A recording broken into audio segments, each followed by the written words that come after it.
Ciao ragazze e ragazzi, c'è posta per te. Questa è la storia di Francesca, una madre che ha 3 figli e sono 5 anni che il maggiore Davide non gli vuole più parlare perché l'accusa di aver lasciato il padre semplicemente perché ha trovato un altro uomo. Lei era sposata da 16 anni, un matrimonio felice che finisce perché lei non è più innamorata del marito e quando inizia a lavorare finalmente è indipendente economicamente, decide di andare via di casa e crescere da sola i suoi 3 figli. Successivamente Davide scopre che lei ha una storia con un altro uomo conosciuto proprio al lavoro e decide di andare via di casa e tornare dal padre. E da allora non ha più parlato e visto la madre.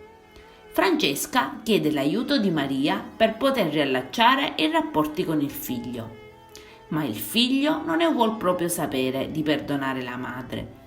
Tradendo il padre è come se avesse tradito anche lui e nonostante i vari interventi di Maria De Filippi, Davide ammette che di madre ce n'è una sola. Nessun'altra donna del padre potrà mai sostituirla, ma 5 anni fa lui ha fatto una scelta, quella di non avere più una madre. Maria cerca di fargli capire che sua mamma, anche lei, ha fatto delle scelte. Ha scelto di lavorare, ha scelto di tradire il padre, ma non ha scelto di non essere più sua madre. Ma nonostante le parole di Maria, lui rifiuta Francesca e decide di chiudere la busta.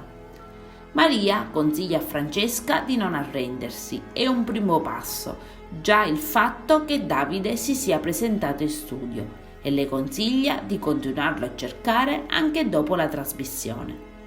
Storia forte ed emozionante quella di Francesca che nonostante il suo pianto disperato non è riuscita a farsi capire dal figlio. Cosa ne pensate di questa storia? Commentate pure, io adesso vi saluto e vi aspetto al prossimo video. Bye bye!